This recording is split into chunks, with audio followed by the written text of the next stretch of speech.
దశావతారాలు 7 అవతారాలు నేరుగా భూమి మీదకి దిగింది నువ్వు నేను పుట్టిన ఆంధ్రప్రదేశే. తెలుసా తెలీదా? మొదటి అవతారం ఏది? మత్స్యావతారం. మత్స్యావతార దేవాలయం ఎక్కడుంది? నాగలాపురం ఎక్కడుంది? ఆంధ్రప్రదేశ్. రెండో అవతారం ఏది? కూర్మావతారం శ్రీకుర్మం ఎక్కడుంది? ఆంధ్రప్రదేశ్. మూడో అవతారం ఏది?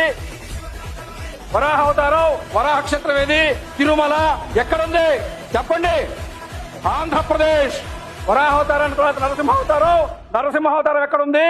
మహానంది ఎక్కడుంది? ఆంధ్రప్రదేశ్. నరసింహావతారం తర్వాత 5వ అవతారం వామనావతారం దేవాలయం ఎక్కడుందో తెలుసా? పరుచూరు మండలంలో ప్రకాశం జిల్లాలో చెరుకూరు గ్రామంలో త్రివిక్రమ వామన స్వామివారి దేవాలయం ప్రకాశం జిల్లాలో ఉంది. వామన స్వామి అవతారం దేవాలయం ఎక్కడుంది?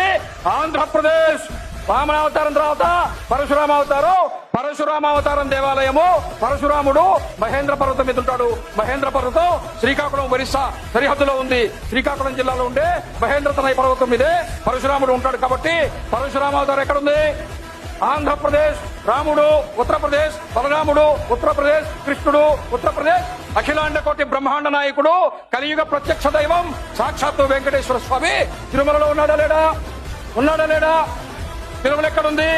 ఆంధ్రప్రదేశ్. అవునా కాదా? 7 అవతారాలు ఏ ఆంధ్రప్రదేశ్ లో ఉన్నాయో ఆ ఆంధ్రప్రదేశ్ ని రాష్ట్ర ప్రభుత్వం తక్షణం ఇది దేవభూమిగా ప్రకటించాలా వద్దా? అయోధ్య కార్యాలయం వచ్చిందా లేదా? కాశీ కార్యాలయం వచ్చిందా లేదా? చార్ధామ్ కార్యాలయం వచ్చిందా లేదా? తిరుమల నుంచి శ్రీకాకుళం దాకా ఈ 7 క్షేత్రాలను కలుపుతూ మనకు కూడా 7 అవతారాల కారిడార్ వస్తే ప్రపంచం మొత్తం ఇక్కడికే వస్తుంది. ఆంధ్రప్రదేశ్ అగ్రగామిగా ఉంటుంది. ఆంధ్రప్రదేశ్ ఆధ్యాత్మిక పుణ్యభూమి, ఆంధ్రప్రదేశ్ అవతారాల పుణ్యభూమి, ఆంధ్రప్రదేశ్ దేవతల దేవభూమి.